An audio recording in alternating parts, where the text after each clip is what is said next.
2 years of exhaustive investigation, and nothing to establish the fanciful conspiracy theory that Democratic politicians and TV talking heads had treated like a foregone conclusion. They told everyone there had been a conspiracy between Russia and the Trump campaign. Yet on this central question, the special counsel's finding is clear. Case closed. Case closed. Well, you just wonder what Mitch is getting out of this to shame himself for history. I mean, Mike, he knows that's a lie. First of all, he knows that the investigation proved what our intel community had said and Republicans had denied and the president had denied, that Russia posed a threat to American democracy in 2016, and we're going to try to do it again in 2020. Mitch McConnell, by the way, kids, if you're just keeping score at home on what a partisan he is and how little he cares about the protection of American democracy, Mitch was the one who in 2016, when told the Russians were trying to interfere with American democracy and trying to steal your election from you, Mitch McConnell told everybody that they couldn't go out and say anything about it or else he would attack them as partisans. That's how much, like, he was warned by the intel community that the Russians were trying to rig the American election for president. And he fought that. Now we're on the other end of it. And what have we found out? That the intel communities were right. Donald Trump believed Putin, but the report shows the intel communities were right. The United States military was right. Putin was wrong. We also learned, Mike, it wasn't case closed. What we learned was that Robert Mueller said, listen, I can't say that the president is not guilty. I cannot just wave my arm and say that he did not commit a crime. That is a question that is still open, and it's a question that was answered by 500 former federal prosecutors, Republicans and Democrats alike, saying, yeah, he obstructed justice and would have been indicted. Joe, in the annals of hypocrisy, Mitch McConnell is in the Hall of Fame, and he's been there for quite some time. And what you were just referring to, I mean, I understand in our culture today everything lasts about 10 seconds, and people remember nothing. But in early September 2016, 12 very essential members of Congress, if there is such a thing, met in the Capitol. Mitch McConnell was one of them, and they were given all of the intelligence. They were briefed on how Russia had invaded, attacked our electoral system, and we're still attacking. Attacked American democracy. Yes. Let's just call it what it is. Russia had attacked American democracy, and what did he do? What did Mitch McConnell do? What did he choose? Did he choose the protection and security of the United States of America? Nope. Or did he choose the Republican Party's candidate? Well, I think we know. He chose Trump. And Jake Sherman, he's doing exactly what the president hoped he would do. The president tweeting this morning, case closed, all caps, exclamation point, with a link to the video of the majority leader making the case closed speech yesterday.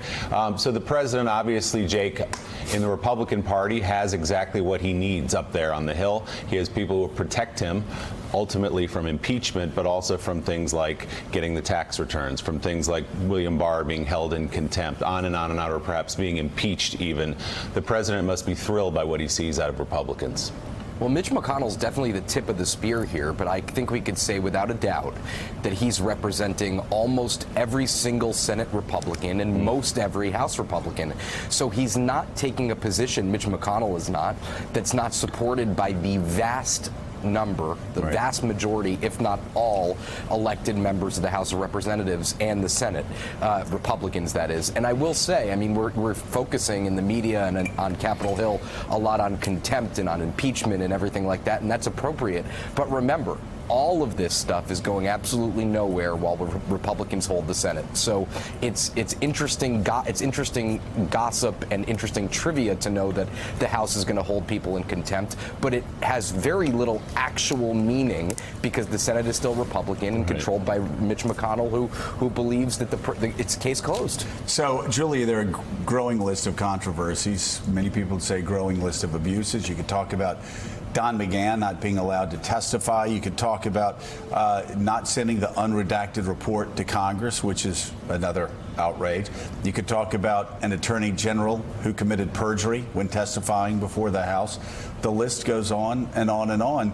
How do Democrats move this ball forward in the House of Representatives? How does this shake out between the Judiciary Committee in the House and the White House? Today may be the tipping point. If they go forward with this vote on contempt, right now what we've seen is brinkmanship from both sides. So the executive branch, the White House, the Justice Department using executive privilege as their tool, and then the House Democrats using contempt of Congress as their tool. And they've both been threatening, and we've seen that in the letters overnight and the rejection of the counteroffer by House Dems to the offer that the Justice Department gave them.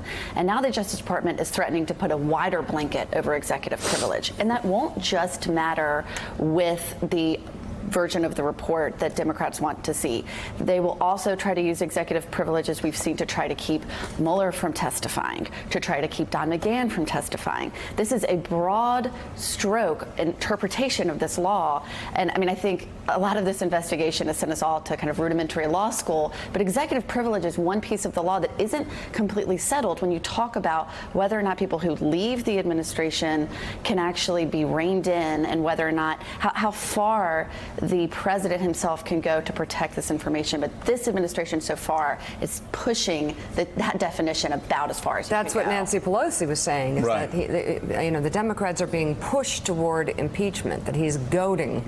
I mean, he's just not complying on any level. Well, these are Michael. These are legal questions. Many of them are legal questions. It's going to be up to the courts to decide them. I find it hard to believe that the D.C. Circuit and the Supreme Court are going to wait until after 2020 to resolve these extraordinarily important constitutional questions. So based on your reporting, any projections on where this battle between the White House and the Judiciary Committee in the House goes?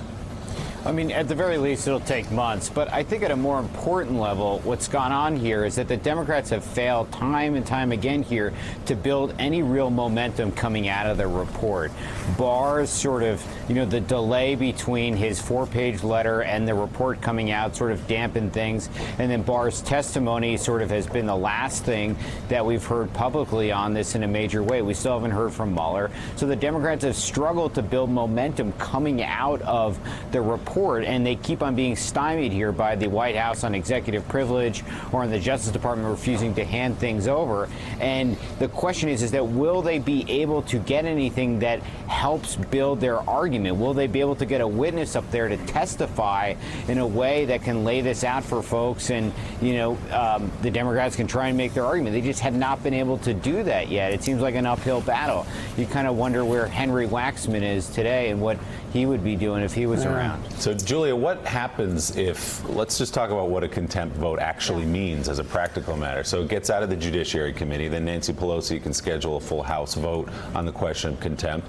If the Attorney General is voted in contempt, then what? Is it just a symbolic statement? We've seen that drag on. The most recent example would be with Eric Holder and Fast and Furious, where they wanted to get more information on that. That went on to a point where we didn't even see a settlement on that until after Obama left office. And there are different things they can do in contempt. One can just be a civil settlement, which I think would make a lot of people upset in the end, right? A fine. That's not enough. And it is hard. We are past a point where Congress has the power to arrest someone and haul them in front of Congress. That, for the most part, has not been done since the 30s. I mean, to have that kind of criminal justice power. So it's difficult to see where it goes, but I think one answer is that it's a long haul to see what happens after that. So Michael, some more reporting overnight from you. Tell us why the Mueller team were trying to keep Comey's memos secret. So this was a transcript that came out from January of 2018. It was a closed door between the Mueller team and a judge. And the Mueller team was trying to argue that the judge should keep Comey's memos, those memos he wrote about all his interactions with Trump, secret. And what the Mueller team said, this was Michael Dreeben, one of Mueller's top deputy lawyers there, basically saying that if these memos came out, it would give witnesses, and at that time the president, Dreeben acknowledged in court, was under investigation for obstruction of justice. It would give them a roadmap, essentially, to what they could testify to, and that in order to protect the investigation and stop witnesses from trying to get their testimony to line up with the detailed accounts of Comey's memos, these needed to be kept secret. They needed to be kept confidential. And what it is interesting is that we get this sort of window into what was going on inside of the Mueller team. This is January of 2018, just 7 or 8 months after they have been appointed. They're investigating the president. They're still calling in witnesses, and they're trying to protect themselves, protect witnesses from tailoring their stories to line up. And it was just a rare sort of look at what the Mueller team was saying and acknowledging in court, it was in secret at the time, that the president was being investigated. So there's so many different storylines we're following. Julia Ainsley, of course, there's the issue of the security clearances, Jared and Ivanka. Here's something interesting that John Kelly said yesterday. Take a listen. Was it complicated to have the president's family in the government at the time? They're an influence that has to be dealt with. And today, if you were, I don't mean, I by no means mean Mrs. Trump. First Lady's a wonderful person. Wait, who's he talking? Wow, that's fantastic. That's really interesting on so many Whoa. levels. First of all, we've had reporting at NBC News, and my colleague Carol Lee talked about a tension between John Kelly and Melania Trump. So I wonder if he's trying to smooth things over there. But yes, I mean, anyone who has come in and out of this White House, and there have been many, have talked about the force that is Jared and Ivanka Trump. But, you know, from a outside of the palace intrigue perspective, this matters because there are people who are close enough to the president because they're related to him that they can influence policy, they can influence who comes and who goes. Jared Kushner had a big weigh-in on the firing of Kirstjen Nielsen and pushing for different immigration policies, just like Stephen Miller, although those could be different. But when it comes down to a security clearance and the fact that these people are able to use their influence and get information when in any other situation they should not have that access, that's, I think, what really calls into question. All right, Julia Ainsley, Michael Schmidt, and Jake Sherman, thank you all. What a morning. Appreciate all your reporting. And still ahead, Wall Street ended yesterday's session deep in the red amid a trade deal standoff between the Trump administration and China. We'll bring in Richard Haas and CNBC's Brian Sullivan for that discussion. Morning, Joe. We'll be back in a moment.